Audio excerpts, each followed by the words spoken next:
చూస్ country delight live better. ఇప్పుడే country delight app ని download చేసుకోండి. ఎట్లయినా ఈ టాపిక్ వచ్చింది కాబట్టి అడుగుతున్నాను. కన్య వయసు రిలీజ్ తర్వాత లక్ష్మీకాంత్ గారిని ఇంక మనం పట్టుకోలేము, వేరే లెవెల్, ఒక చిన్న సైజు ఒక హీరోగా మారిపోతారు అంటే, ఇప్పుడు పెళ్లి చూపులు అర్జున్ రెడ్డి తర్వాత విజయ్ దేవరకొండని ఎలా అనుకుందో ఇండస్ట్రీ, అదే రేంజ్లో అప్పుడు ఊహించుకున్నారు అంటా నేను విన్నాను. సో మనం ఎంతలో ఉంచాలో అంతలోనే ఉంచాలి. డైరెక్టర్స్కి, ప్రొడ్యూసర్స్కి చిన్న సిగ్నల్ ఇచ్చేద్దాం, ఎంతవరకు వాడాలో అంతవరకే వాడండి, చిన్న క్యారెక్టర్లు పరిమితం చేయండి, హీరోగా పెట్టొద్దని.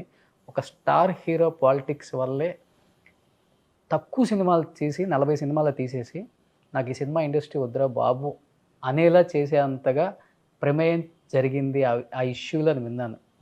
ఎవరు ఎట్లా అనేది నాకు జరిగి ఉండొచ్చు, ఏది అనేది నాకు మీరు ఎవరో చెప్తే. ఇప్పుడు భాగ్యరాజ్ గారి విషయంలో ఎలా జరిగిందో అలానే జరిగే అవకాశాలు ఉన్నాయిలేండి, జరిగి ఉండొచ్చు కూడా.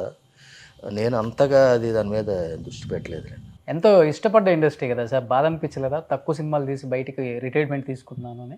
సరిపడా వచ్చినాయని అనుకున్నానండి, నేను సాటిస్ఫై అయ్యాను. తగ్గుతుంది, వచ్చేస్తున్నారు కదా, మందలాగా స్టార్ట్ అయిపోయింది అప్పటికి.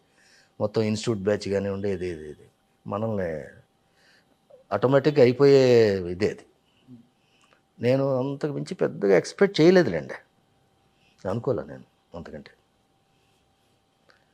అందుకని ఇక దీనికి ఇదో షిఫ్ట్ అవటం ఇదని నేను వాలంటరీగా నేనే క్యారెక్టర్లు వచ్చినా కూడా తర్వాత చేయలే.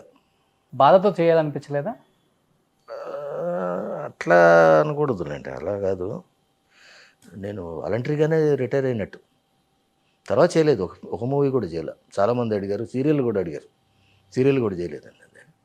అసలు ఆ జోలికే, అసలు కెమెరా అంటేనే భయం వేసింది. అసలు అంత దాకా అసలు వదిలేసాను పూర్తిగా. ఏంటి సార్ అంత బలమైన కారణం ఏంటి అసలు? ఏం లేదండి, కారణం ఏం లేదు. కారణం అంటే కారణం ఏముంది? ఎందుకంటే మీరు హీరోగా చేసిన సినిమాలో చిరంజీవి గారు ఒక రోల్ చేసిన రోజులు మేము చూసాం కూడా. సినిమా పేరు కూడా అగ్ని సంస్కారం. తర్వాత కుక్క కాటుకు చెప్పు దెబ్బ కూడా ఒకటి చేసామండి, అది సెకండ్ మూవీ. అతనికి రూమ్లో కూడా ఉండేవాళ్ళం మేము. ఫస్ట్ దీని దగ్గరికి వచ్చేటప్పటికి, ఫస్ట్ షెడ్యూల్ వచ్చేటప్పటికి కుక్కాటుకు చెప్పు దెబ్బ చెప్తున్నాను అందరికీ. చాలామందికి మామూలుగా గెస్ట్ హౌస్లో తీసుకొని ఆ రూముల్లో ఒక్కొక్క రూమ్కి 4-5 వేసేసి అక్కడ హౌస్ తీసుకునేవాళ్ళు కదా ఆ రోజుల్లో, అక్కడ పెట్టేవాళ్ళు. మాకు మాత్రం తాజ్మహల్ హోటల్లో రూమ్ ఇచ్చారు నాకు. మీకు చిరంజీవి గారు? నాకు ఇంకా రైటరు వాళ్ళు ఎవరెవరు ఉన్నారు, ఇంకొక 4-5 రూములు బుక్ చేసేది.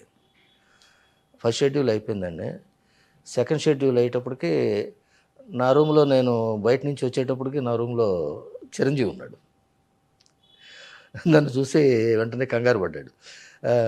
బాయ్ నేను ఇప్పుడే ఫ్లైట్కి వెళ్ళిపోతున్నాను, స్నానం చేసి వెళ్తున్నాను అని చెప్పేసి అని అంటే నా రూమ్లో దించారనమాట. దించేసి నెక్స్ట్ టైం తాజ్మహల్ కంటిన్యూ అయ్యాడు.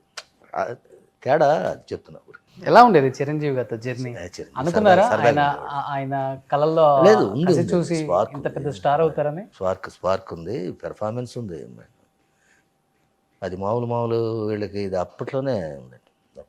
కుక్కటుకు దెబ్బ చూసేటప్పుడే అనిపించేది మాకు ఎక్కడో. అది అగ్ని సంస్కారం చూసేటప్పుడు కూడా లుక్స్ చూడటం అదన్నీ కొన్ని ఉన్నాయి. అది కుక్కటుకు దెబ్బ చేసేటప్పుడు ఇద్దరం సీన్లు కూడా నెంబర్ ఆఫ్ సీన్స్ చేసామంటే. అంటే మోటార్ బైక్ దీంట్లో కూడా చిన్న యాక్సిడెంట్ లాంటిది కూడా అయింది మాకు షూటింగ్లో. కుక్కటుకు దెబ్బలో ఇద్దరికి యాక్సిడెంట్ అంటే షూటింగ్లోనే. ఓకే. బైక్లో నేను ఫుల్గా తాగేసి ఉంటాను. తాగేసిన వాడిని ఇతను ఎక్కించుకొని ముందు కూర్చోబెట్టుకొని డ్రైవ్ చేయటం నైట్. అతను కూడా తాగిన క్యారెక్టర్ అనుకుంటాను. ఇది బ్యాలెన్స్ చేసుకోలేక అప్పటికి బైక్ అంత రాదు అనుకుంటాను, అది కింద పడిపోయింది బైక్. అది బాగా కొంచెం దెబ్బలు కూడా తగిలినాయి నాకు దీంట్లో. అదొక ఇన్సిడెంట్ ఒకటి బాగా గుర్తు. పిక్చర్లో లేదులేండి, అది తర్వాత ఎడిటింగ్లో తీస్తారు ఆ సీన్. చిరంజీవి గారిలో మీకు బాగా నచ్చిన ఒక మంచి క్వాలిటీ అంటే ఏంటి సార్? ఇప్పుడు చూస్తున్నారు కాబట్టి స్క్రీన్ మీద కన్నా కూడా ఆఫ్ స్క్రీన్ మీకు బాగా నచ్చే? మంచి మనిషిలేండి, మంచి మనిషి. అతని పైన అతను చూసుకుంటాడు, వేరే ఇది కూడా ఏమి ఉండదులేండి. ఆ రోజుల్లో కూడా ఉండేది కాదు. ఏదైనా మమ్మల్ని చూసి ఏదైనా కొంచెం అది ఇది డ్యాన్స్ అది ఇది చేస్తూ ఉండేవాడండి. గబుక్కున నా స్టేజ్కి నేను వెళ్తేనే వెంటనే ఆపేసేసి మెలికలు తిరిగేవాడు.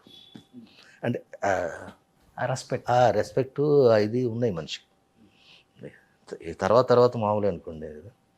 మీకు బాగా నచ్చే హీరో ఎవరు? అప్పుడు ఇన్స్పిరేషన్ ఓకే ఈ హీరోని చూసి అవుదాం అనుకున్నాను ఒక ఆర్టిస్ట్ అని అంటే ఏమని చెప్తారు? నాకు చిన్నప్పటి నుంచి నాగేశ్వరరావు గారు అంటే ఇదండి. నాకు ఇంకా వేరే ఎవరిని ఇది చేసేవాడిని కాదు. ఎందుకని అనుకోకుండా లాస్ట్ మినిట్ దాకా నేను మానేసే దీనికి కూడా ఆయనతోటే ఎక్కువ సినిమాలు చేశాను. ఆదర్శ కుటుంబం కానివ్వండి, ఆయన ఎందుకో చాలా బాగుండేవాడు నాతోటి. అవి ఇవి చెప్తా ఉండేవాళ్ళు, నాతో బాగా మాట్లాడేవాళ్ళు, ఎక్కువ ఎంకరేజ్ చేసేవాళ్ళు ఆయన ఎంకరేజ్ చేసేవాళ్ళు. క్యారెక్టర్స్ కూడా. లేదంటే ఇప్పుడు ఆలుమగలు కానివ్వండి, నాయకుడు వినాయకుడు, వీటిల్లో నాయకుడు వినాయకుడిలో చాలా మంచి క్యారెక్టర్స్, పెద్ద ఆడలేదు. అది జయలలిత లాస్ట్ మూవీ అది. దాంట్లో తాగుబోతు క్యారెక్టర్ ఒకటండి. ఆయన దగ్గర నేను తాగుబోతు క్యారెక్టర్ చేయటం కానీ బ్రహ్మాండంగా వచ్చింది. ఆయన బాగా అప్రిషియేట్ చేశాడు. ఆ సీన్ ఒకటి ఉంది, తాగేసి ఇది ఒకటి. అంటే ఇప్పుడు పెద్దగా లేవు సార్. ఏంది ఇప్పుడంతా మానిటర్ వచ్చింది, ఏ సీన్ వచ్చినా కానీ చూసుకోవచ్చు, కావాలంటే డిలీట్ చేసుకోవచ్చు, మళ్ళీ చేయొచ్చు. మీ టైంలో మానిటర్స్ ఉండవు, చేయలేదు. ఓన్లీ కెమెరా అదొకటే మానిటర్. మీకు అన్ని షాట్లు టేక్ తీసుకునేటప్పుడు పెద్ద హీరోస్ కదా, వాళ్ళ సపోర్ట్ ఎలా ఉంటుంది? ఎంకరేజింగ్గా ఉంటారా లేకపోతే? ఎవరు డిస్కరేజ్ చేసేవాళ్ళు కాదండి ఆ రోజుల్లో. వచ్చేదే తక్కువ మంది పెద్దగా క్లోజ్గా ఉండేవాళ్ళు కాదు, డిస్కరేజ్ చేసేవాళ్ళు కాదులేండి. వాళ్ళ పనాలు చూసుకునేవాళ్ళు, లేదంటే ఖాళీగా కూర్చునేవాళ్ళు తప్పితే ఏమన్నా జరుగుతున్నా కూడా ఇబ్బంది ఏం లేదండి. ఇబ్బంది ఏం పడలేదు ఎవరితోటి. చాలామంది దాదాపు ఆల్మోస్ట్ అందరితో చేశాను కానీ ఎవరితోటి ఇది అవ్వలేదు. మీకు కాంపిటీషన్ అనుకునే హీరో అప్పుడు మీరు అనుకున్నా కానీ లేకపోతే వాళ్ళు మిమ్మల్ని అనుకున్నా? నేను కాంపిటీషన్ అనుకోలేదు కానీ ఉండే చంద్రమోహన్ నేను కాంపిటీషన్ ఉంటానేమో అనుకొని చిన్న చిన్న క్యారెక్టర్లు కూడా పట్టుకెళ్ళిపోయాడు. అవి మాకు వచ్చాయి. ఓకే. చంద్రమోహన్ నేను సరదాగా చెప్తున్నానులేండి, అది ఏదో వేరే దీని సీరియస్ పాయింట్ కూడా కాదు అది అని చెప్పేది. అతనికి అనిపిస్తుంది నేను కాకపోతే ఇంకొకళ్ళు ఇంకెవరు వచ్చినా కూడా ఏ వేషం వచ్చినా కూడా వదిలిపెట్టేవాడు కాదు. అది చేసేసుకుంటా పోవటమే. డబ్బు వస్తుంది ఆయనకి ఏం తగ్గిద్ది చెప్పండి? చిన్న క్యారెక్టర్ వేస్తే చిన్న క్యారెక్టర్ వేసాడని చెప్పి ఎవరన్నా అనుకుంటారా? డబ్బు వస్తుంది, హ్యాపీగా ఆయన చేసేవాళ్ళు. ఇప్పుడు మా లాంటి వాళ్ళకి ఏంటంటే కొంచెం మాకుంటే బాగుండేది కదా అని అనిపిస్తుంది మాకు. ఓకే, ఆ క్యారెక్టర్స్ కూడా మేము చేస్తే బాగుంటుంది అనిపిస్తుంది మీకు. సుమన్ టీవీలో మీ పర్సనల్ అండ్ బిజినెస్ ప్రమోషన్స్ కోసం కింది నెంబర్కి కాంటాక్ట్ చేయండి.